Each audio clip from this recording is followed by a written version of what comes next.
Station మీ అందరికీ తెలుసు. Police station అంటే చట్ట ప్రకారం ఒక వ్యక్తి ఏదైనా తప్పు చేస్తే అతన్ని కోర్టులకు శిక్షించే అధికారం ఉంటుంది.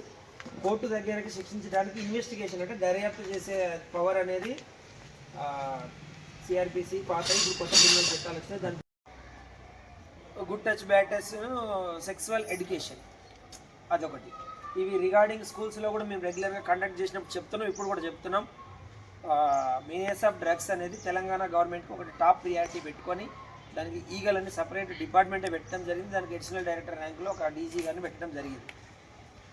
డ్రగ్ అనేది ఇప్పుడు ఎంత ర్యాంపెంట్ ఉన్నదంటే బాగా రూట్స్ లెవెల్కి వచ్చింది. ఎక్కడో ఆంధ్ర ఒరిస్సా బోర్డర్లోనో లేకపోతే మహారాష్ట్రలోనో పండుతుంది. మన దగ్గర డ్రగ్స్ పండట్లేదు, తెలంగాణలో లేదు. ఉంటే కొద్దిగా గొప్ప ఎక్కడో కొమరంభీం ఆసిఫాబాద్ దగ్గర తక్కువ ఉన్నది. అక్కడి నుంచి సప్లై అవ్వకుండా సప్లై సిస్టమ్ నుంచి సప్లయర్స్ పెడ్లర్స్ ద్వారా కింది లెవెల్కి వచ్చి అక్కడి నుంచి లోకల్ సప్లయర్ దగ్గరికి వచ్చి కూర్చోపోమా నేను తొందరగా కంప్లీట్ చేస్తాను 2 నిమిషాల్లో. టిఫిన్ చేసారు కదా, అయినా చక్కెర వస్తుంది, వాటర్ తాగండి. కళ్ళు తిరిగితే పై కూర్చోండి, నా అక్కడే కూర్చోండి, ఏం పెద్ద అదేం లేదు. Feel free, this is people friendly policing. పాతకాలంలో ఏదో సినిమాల్లో చూస్తుంటే మీరు వెనకడ కనిపిస్తుంది, అట్లేముండదు. అంతా మేక్ ఓవర్ అయిపోయింది, గవర్నమెంట్ మొత్తం చేంజ్ ఓవర్ అయిపోయింది పోలీస్ డిపార్ట్మెంట్. డ్రగ్స్ అనేది పర్టికులర్గా మీరు ఎడిక్ట్ కావద్దు, పక్కనోడు అయితే మాకు ఇన్ఫర్మేషన్ ఇవ్వాలి. దానివల్ల కుటుంబం అంతా ఆగమైపోతున్నాయి. ఎవరు కానీ డ్రగ్స్కి అడిక్ట్ కావద్దు. మన ప్లెడ్జ్ కూడా చేసిరు కదా, ఇక్కడ చేసిరు అందరు.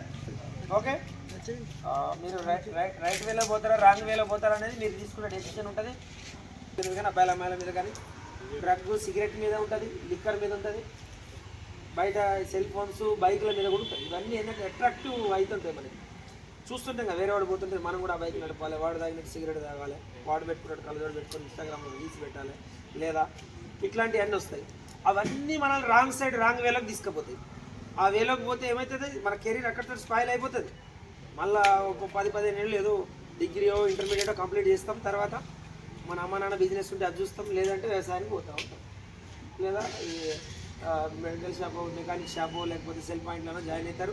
లైఫ్ అక్కడితో కంట్రోల్ అయిపోతుంది. 10,000 5,000 పని చేస్తారు. రేపు పిల్లలు పుట్టిన తర్వాత ఎందుకు సరిపో వాళ్ళని మళ్ళీ ఏదో అట్లా నడిపిస్తూ ఉంటారు, బండి నడిపిస్తూ ఉంటారు. అదే అవన్నీ బంద్ చేసుకొని మంచిగా కష్టపడితే ఒక మంచిగా రేపు ఏదో సాఫ్ట్వేర్ జాబో ఎంఎన్సీయో బ్యూరోక్రాట్సో లేకపోతే గవర్నమెంట్ జాబ్ వచ్చిందో లేదా బిజినెస్ పెట్టుకున్నారో ఏదైనా అయితే లక్షల్లో జీతం ఉంటుంది.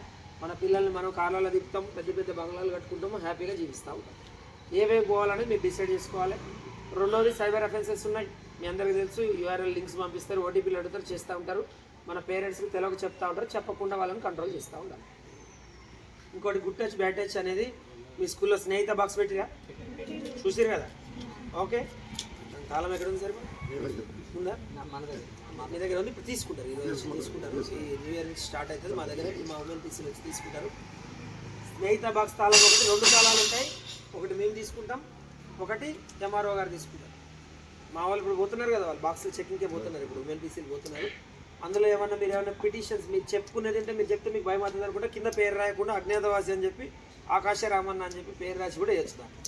ఇట్లా జరుగుతుంది, ఫలానా అబ్బాయి ఇట్లా చేస్తున్నాడు, ఇట్లా డ్రగ్స్ తీసుకుంటున్నాడు, లేదా ఇట్లా ఇట్లా చూస్తున్నాడు, ఇట్లా మాట్లాడుతున్నాడు, అతని కౌన్సిలింగ్ ఇవ్వండి అని ఒక పిటిషన్ రాసి దాంట్లో ఇచ్చాడు. ఆయన అడ్రస్సింగ్ లెటర్ ఏం అవసరం లేదు, ఏం లేదు. ఉత్తగా మా దగ్గర ఇట్లా జరుగుతుంది, దీని మీద చర్య తీసుకుని ఒక లైన్ రాసినా సరిపోతుంది. మేము వెరిఫై చేసుకుంటాము, కౌన్సిలింగ్ చేస్తాం. మీ పేరు కూడా రాయాల్సిన పని లేదు. ఎవరు లేనప్పుడు చూసి సీక్రెట్ మీద దాంట్లో పిటిషన్ మేము చెక్ చేస్తాం. ఓకేనా? అట్లా ఏదైనా కంప్లైంట్ వస్తే రిగార్డింగ్ ఈ టచ్ విషయంలో కానీ ఈ వేధింపుల విషయంలో కానీ చెప్పుకోవాలి. మీరు చెప్పుకోకుండా ఉంటే ఏమవుతుందంటే అది ఒకళ్ళ నుంచి ఇంకొకరికి అయితే ఇంకొకరికి పోతుంది. ఈరోజు మన దాకా వచ్చినట్టు రేపు ఇంకొకరి దాకా పోతాడు కదా. అట్లా కాకుండా మనం కాపాడాలి, సొసైటీలో ఒక రెస్పాన్సిబుల్ పర్సన్ అంటే మీరు చెప్పుకోవాలి. కాబట్టి అట్లా మీకు ఏదైనా సమస్యలు ఉన్నప్పుడు దాంట్లో ఇస్తే మా ఉమెన్ పీసీలు వచ్చినప్పుడు చూస్తారు, నా దృష్టికి తీసుకొస్తారు, నేను సాల్వ్ చేస్తాను. లేదా మీరు 100 కాల్ చేస్తే మా వాళ్ళు మాట్లాడతారు, మీకు మా పోలీస్ రియాక్ట్ అవుతూ ఉంటారు. Okay, I wish you all the best in your success. Okay, అందరు మంచిగా చదువుకోండి, సక్సెస్ కావాలి లైఫ్లో.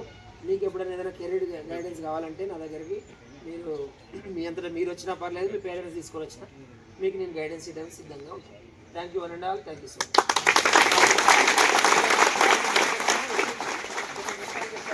కాబట్టి